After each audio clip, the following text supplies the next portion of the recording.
Rahayu, rahayu, rahayu, salam sejahtera, salam kebajikan, salam cinta kasih selalu untuk sahabat pencinta SP dimanapun sahabat semua berada.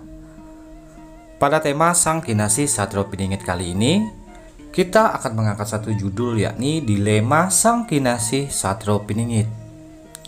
Sahabat putra putri Nusantara, sahabat SP tercinta, tentunya setiap kita pernah mengalami hal yang dialami oleh Sang Kinasih Satrio Piningit, yakni dilema di dalam kehidupan kita. Rasa serba salah pernah menerpa kita, dimana ketika kita mau mengambil keputusan, kita diminta untuk lebih hati-hati dan lebih bijak lagi di dalam mengambil sebuah keputusan,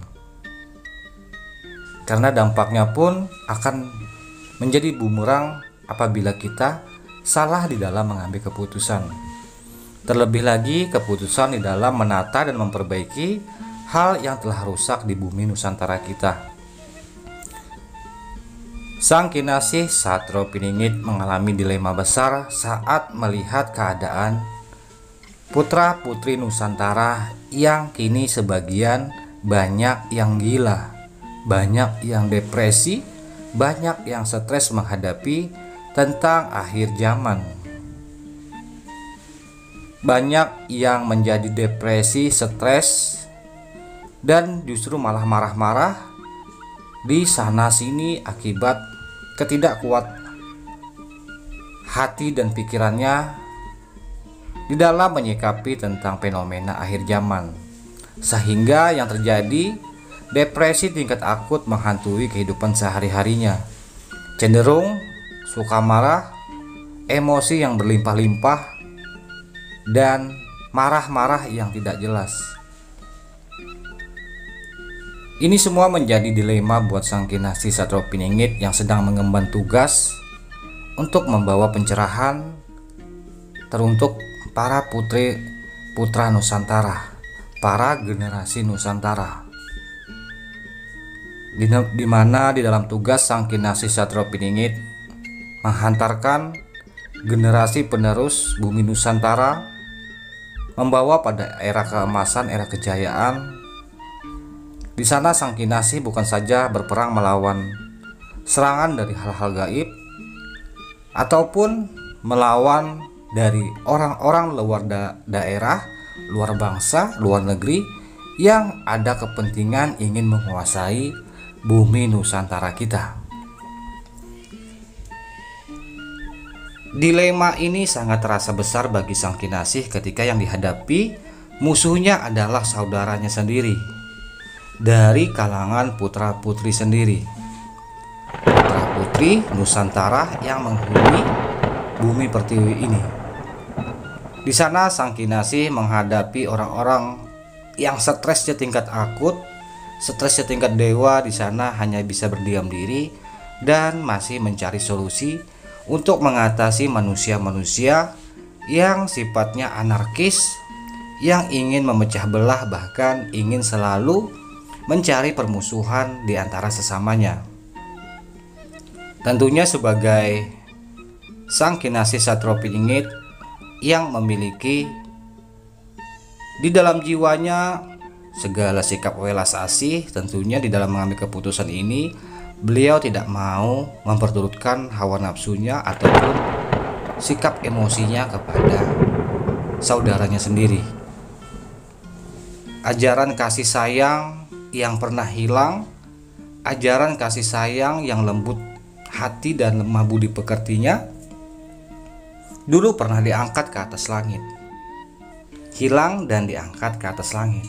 Dan di akhir zaman ini, ajaran cinta kasih, ajaran budi telah dihadirkan kembali, diturunkan dari langit, dan untuk bisa difungsikan kembali oleh putra putri Nusantara, yang mana putra putri Nusantara saat ini sedang dipilih, dituntun menuju era kejayaan, era kemakmuran, era keemasan.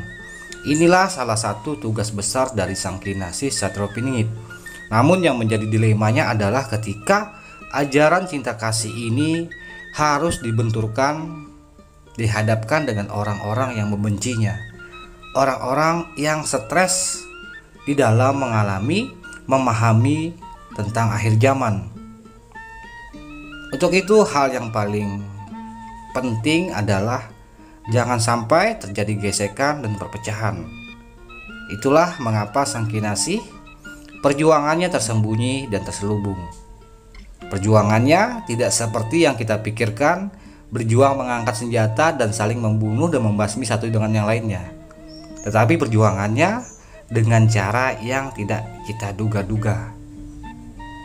Sosok Sang Kinasih semakin diterpa dengan berbagai macam dilema, tentunya akal pikirnya pun akan semakin terasah untuk mencari solusi dalam mengatasi masalah secara tepat tanpa harus mengeluarkan tenaga, bahkan harus mengorbankan jiwa. Tentunya konsep cara berjuang Sang Kinasih tidaklah seperti konsep perjuangan yang mana pernah kita pakai di era zaman dulu kala. Ini adalah era modern di mana cara berpikir pun semakin berkembang dan semakin maju. Tentunya di dalam mengambil tindakan, mengambil keputusan juga harus menyesuaikan dengan keadaan era sekarang. Era di mana yang digadang-gadangkan akan memasuki era kejayaan, era kemasan. Namun di sisi lain ada yang mengatakan era kejayaan dan era kemasan ini harus dilalui dengan perpecahan, bahkan saling bantai satu dengan yang lainnya karena memperebutkan pandangan-pandangan di antara para golongan yang ingin diakui kebenarannya. Namun tahukah sahabatku semua bahwa SP sejati tidaklah seperti apa yang kita bayangkan. Perjuangannya tidak harus membumi hanguskan orang-orang yang tidak sejalan dengannya, melainkan ajaran dari langit, ajaran cinta kasih, ajaran budi pekerti yang akan menyerang jiwa-jiwa mereka. Bagi orang-orang yang memiliki kesadaran, bagi orang-orang yang memiliki pikiran yang masih tercerahkan, tentunya akan bisa menerima dengan akal logisnya tentang rasa kasih sayang yang disebarkan oleh sosok Sang Kinasih Satrio Piningit. Salah hilap mohon dimaafkan. Salam santun, salam rahayu, salam kebajikan, salam cinta kasih selalu untuk sahabat pecinta SP dimanapun sahabatku semua berada. Rahayu, rahayu, rahayu, Sagung Dumadi.